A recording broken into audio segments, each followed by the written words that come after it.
Hey everybody, John Franklin Reviewer here. Well, I have actually finished up my Gingerdead Man series. Now on to the ranking. Now before I actually get to the ranking, just real quick, just so you guys know this is just my opinion. Doesn't mean I'm right, doesn't mean I'm wrong, okay? Please don't be bitching me out, especially if you are someone who has seen this series and you're like, you know what? I think that you are completely wrong about your list. Really? Because I think you're wrong.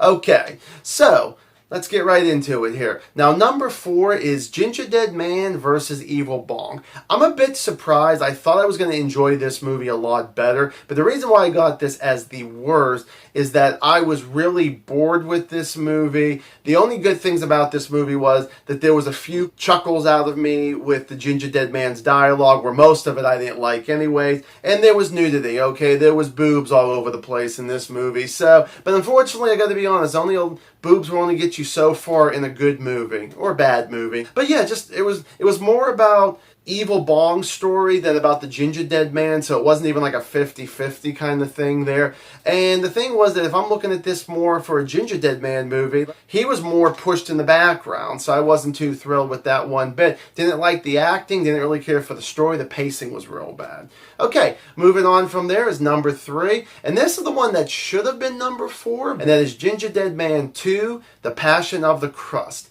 Now, this is the only one I did not have a single like for, but yet compared to the last one talked about, I gotta be honest, this one actually feels a lot better. But like I said, I didn't care for the characters. This was another one that bored me to tears. Just like with Evil Bong, I think I chuckled a few times with the Gingerdead Man stuff, but I think sometimes I just chuckled for how stupid some of the stuff was there too. But putting it on a movie set, I get the whole thing. It's going to be a low-budget movie, and it's going to look fake as it was, but I didn't care for the kills. I didn't care for the Gingerdead Man.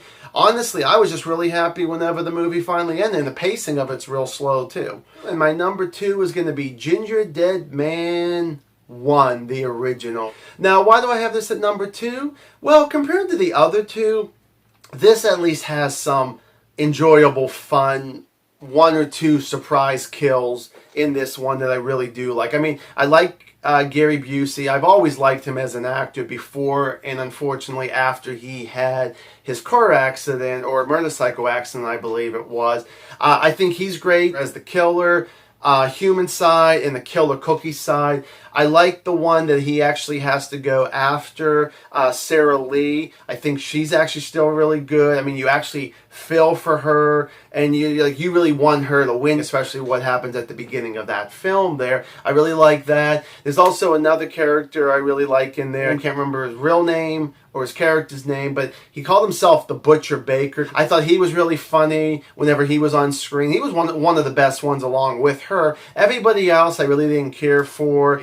But I mean, this is still a lot better than my bottom 2. Because my number 1 is going to be Gingerdead Man 3, Saturday Night Cleaver. Now, the thing on this one is I had a blast watching this one, at least the last time I watched it. So, I gotta be honest, none of these movies got high stars, but this was the highest. But I enjoyed it for what it was. I liked the kills, even though there were a lot of special effects kills on there. I liked the nail gun kill. I thought was really cool there. Yes, your Gingerdead Man, some parts he was the regular puppet, the other times he was CGI. I thought the setting maybe didn't look like it was 1976, but I still liked the people. I liked your main character. I latched on to her as much as I did with Sarah Lee from the first one. That's why I kind of put these ones in the top 2. But I really actually liked Sherry a lot. I thought she was really good. I liked her arc a lot better than Sarah Lee, I'll be honest with, from the first one. I mean, this one is definitely more